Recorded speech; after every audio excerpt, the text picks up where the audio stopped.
بسم الله. المهم في البدايه كنشكر جميع المنابر الاعلاميه اللي حضروا معنا في بهو المطار ديال وجده انقاد. هذه من جهه. في الحقيقه هذا هو الدعم اللي نسانا المعاناه ديالنا طيله يومين في الديار ديال الجاره. هذه المعاناه بدات في الرحله من الانطلاقه ديالها حتى العوده. كما تبعتونا قبل ازيد من 10 ديال الساعات وحنا في بهو المطار ديال الجاره، والسبب هو قميص فريق نهضه بركان وجميع الامتعه الرياضيه واحتجازات بالمطار. اذا الى مشات لك المعدات هنايا بقات. كانت اتصالات تما ماراثونيه في ديك 10 ديال السوايع مع ممثلي الكاف اللي كانوا حاضرين معنا في المطار بدون جدوى. شبتنا بالقرار ديالنا، بغينا شي حاجه تكون مكتوبه.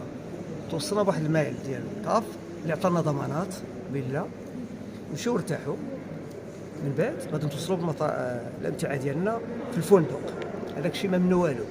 جات الاجتماع التقني طالبنا بالمعدات ديالنا، والكاف خدات واحد القرار مستعجل باش يرجعوا لنا الامتعه ديالنا، والا غادي تكون مصادر ديال المقابله معروفه. من بعد بغاو يتحايلوا شويه على القانون.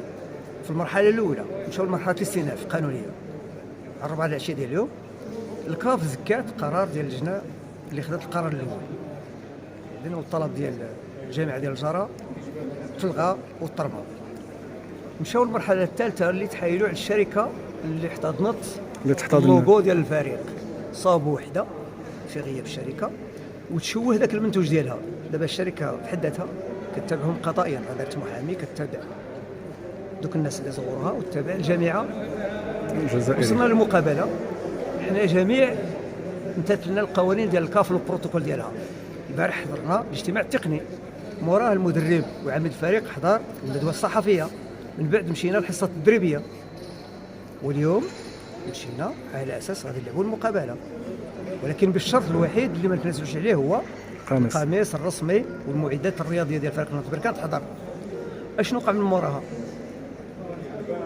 عمرنا لا في دو ماتش حتى حنايا جا الحكم الفيستير باش يدير كما كنقولوا بالفرنسي كونفرونطاسيون، ولكن اش من الرقم ديال القميص اللي غادي يدير كونفرونطاسيون؟ ما عندوش، بقى يشوف غير الهويه ديال الشخص. ضايو هو هذا تصويرته فلان هذا هو هذا.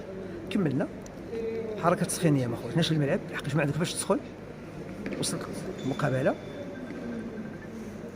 احترمنا الظرفيه ديالها زائد من وقت الانطلاقه زادت 15 دقيقه. كملت المقابله كملت، وحنا امتثلنا جميع القوانين ديال الكاف وديال الفيفا اللي اعتمدنا عليها في القرار ديالنا، وما كانش تنازلات ولا كما كنقولوا شي شونطاج على شي حاجه اللي ما كايناش. لحقاش ديك الخريطه هذاك هو ممود اللي عند المغاربه كاملين. ما يمكنش يجي شي واحد مره ولا مدخل يخرب فيها. واللي هاد الناس غالطين اللي كان يهضر على الوحده العربيه ويهضر على الوحده الافريقيه. بركان ما فيهاش غير بركنا. عندنا ممثل بوركينا فاسو، عندنا زوج، عندنا ممثل السنغال، عندك ممثل كوت ديفوار، عندك الا مشينا للوحده العربيه ما تنساش بلا عندك مصري معاك، عندك تونسي، عندك تونسي اخر. اذا خليط ديال مكونات افريقيه القاره الافريقيه كانوا حاضرين. اذا هاد الناس ضربوا بعرض الحائط جميع المبادئ ديال الوحده الافريقيه والوحده العربيه.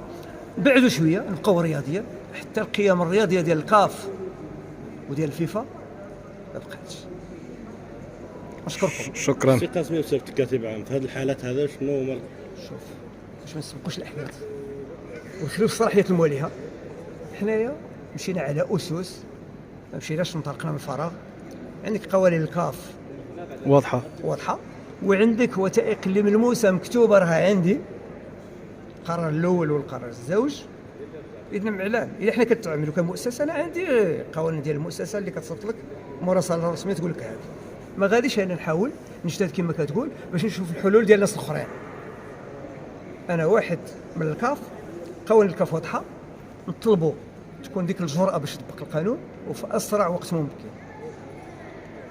هادشي اللي كاين. شكرا.